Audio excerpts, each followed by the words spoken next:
സംസ്ഥാനത്തെ സ്വകാര്യ ബസ്സുകൾ 8-ാം തീയതി സൂചനാ പണിമുടക്ക് നടത്തുകയാണ്. അതുപോലെ തന്നെ ആ സൂചന സമരം കൊണ്ട് സർക്കാർ നമ്മളും അനിശ്ചിതകാല സമരം നടത്താൻ വേണ്ടിയിട്ടാണ് സംസ്ഥാന കമ്മിറ്റിയുടെ തീരുമാനം, അതുപോലെ തന്നെ സംയുക്ത സമര സമിതിയുടെ തീരുമാനം. ഞങ്ങൾ സമരത്തിന് തയ്യാറല്ലാത്ത വ്യക്തികളാണ്. ഒരുപാട് സമരങ്ങൾ കേരളത്തിൽ കണ്ട ചരിത്രമാണുള്ളത്.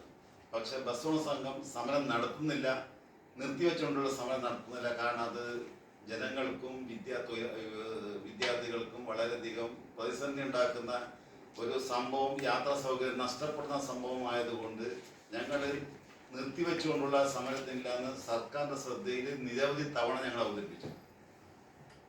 ഇപ്പോൾ വർഷങ്ങളായി ഞങ്ങൾ ഈ നിവേദനം സർക്കാരിന് കൊടുത്തുകൊണ്ടിരിക്കുന്നു. നിവേദനം കൊടുത്ത് പുറത്തു വരുമ്പോൾ പുതിയ ഓർഡറായിട്ട് മന്ത്രി പുറത്തു വരുന്നുണ്ട്. അപ്പോൾ ഇതുമൂലം ഞങ്ങൾക്ക് സർവീസ് നടത്തുന്നതാണ്.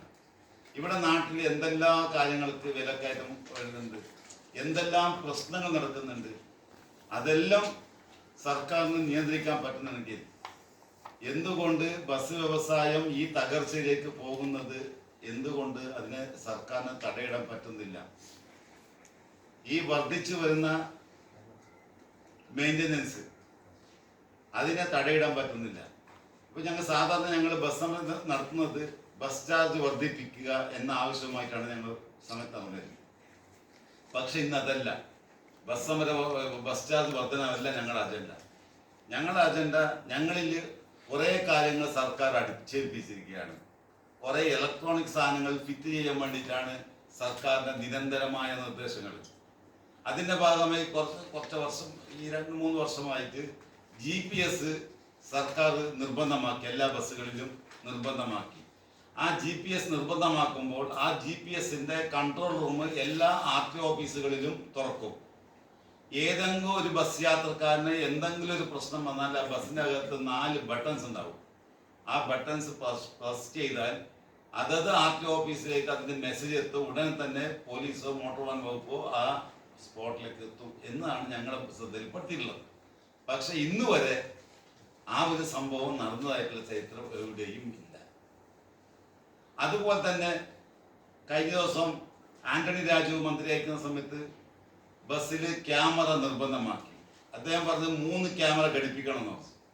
3 ക്യാമറ ഘടിപ്പിച്ചപ്പോൾ ആ ക്യാമറയുടെ 50%, അതായത് ഒരു ക്യാമറയ്ക്ക് 10,000 രൂപ ചെലവ് വരും. 5,000 രൂപ ഓരോ ക്യാമറക്ക് വെച്ചിട്ട് ബസ് ഉടമകൾക്ക് സർക്കാർ തരുമെന്ന് പറഞ്ഞു.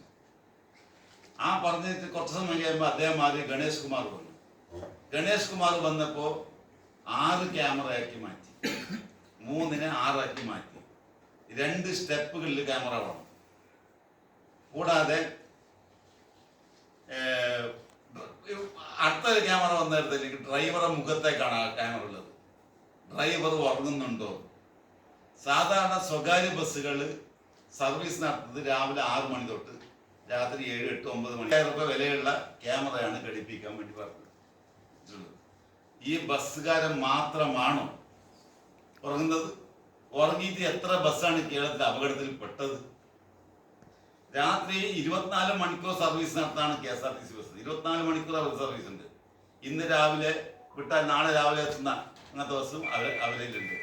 പക്ഷെ അങ്ങനെ ആ KSRTCക്ക് ഇങ്ങനെയുള്ള ഏതെങ്കിലും ഒരു സംഭവം, GPS-ഓ അല്ലെങ്കിൽ ക്യാമറയോ, എന്തെങ്കിലും സ്പീഡ് ഗവർണറോ എന്തെങ്കിലും ഒന്ന് ഘടിപ്പിച്ചിട്ടുണ്ടോ? ഒരു മിന്നൽ ബസ് ഉണ്ട്, കണ്ടിട്ടുണ്ടാവും. മിന്നൽ ബസ്, അത് മിന്നലാണ് യഥാർത്ഥത്തിൽ. ആ മിന്നൽ ബസ് അതാ രാത്രി സർവീസാണ് ആ ബസ്സുകളുള്ളത്. രാത്രി പകലടി ഒരു വ്യക്തി അവൻ്റെ എല്ലാ പണികൾ കഴിഞ്ഞിട്ട് അവൻ അടുത്ത സ്ഥലത്തേക്ക് പോകാനുണ്ട്. അപ്പോൾ രാത്രി മിന്നൽ ബസ്സിൽ യാത്ര ചെയ്യുന്നു. ഉറങ്ങിയിട്ട് അവിടെ എത്താമെന്നാണ് കൂട്ടിയിട്ട് ആ ബസ് യാത്ര ചെയ്യുന്നു. ആ ബസ് പോകുന്നത് അതിൻ്റെ സ്പീഡ് എത്ര? ആ ബസ് മൈക്ക് സെറ്റ് വെച്ചാൽ പോലെ ഉണ്ടാവും. കംപ്ലീറ്റ് വൈബ്രേഷൻ തടപട അടിച്ചിട്ട് ആ പാട്ട വണ്ടി ആക്കി മാറ്റിയിട്ടുണ്ട്.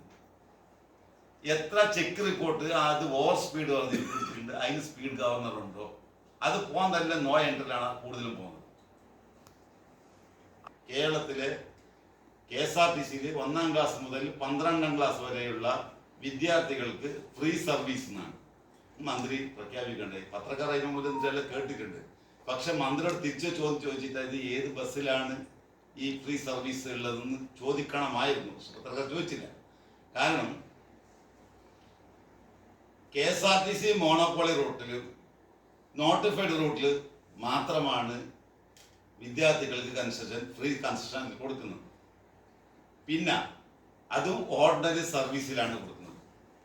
എത്ര ഓർഡിനറി സർവീസ് ഈ കേരളത്തിൽ KSRTCക്ക് ഉണ്ട്?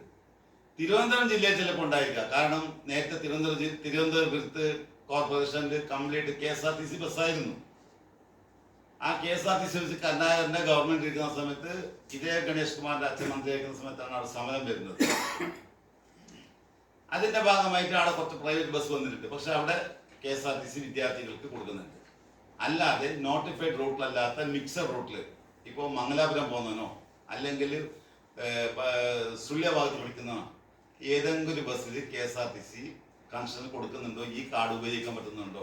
റോഡ് ചന്ദ്രഗിരി റൂട്ടിലെ മേൽപ്പറമ്പ് വരെ അല്ലാത്ത, മേൽപ്പറമ്പിന് ശേഷം 10 കിലോമീറ്റർ കഴിഞ്ഞാൽ പിന്നെ 25 കിലോമീറ്ററാണ് ആ റൂട്ടിലുള്ളത്. 15 കിലോമീറ്ററിനകത്ത് ഇവർ കൺസെഷൻ കൊടുക്കുന്നുണ്ടോ? വിദ്യാർത്ഥികൾക്ക് കൊടുക്കുന്നുണ്ടോ? നിങ്ങൾ ഒന്ന് അന്വേഷിച്ച് നോക്കിയേ. 140 കിലോമീറ്റർ മുകളിലുള്ള 140 കിലോമീറ്ററും അതിന് മുകളിലുള്ള ബസ്സിന്റെ പെർമിറ്റ് പുതുക്കി നൽകുന്നില്ല.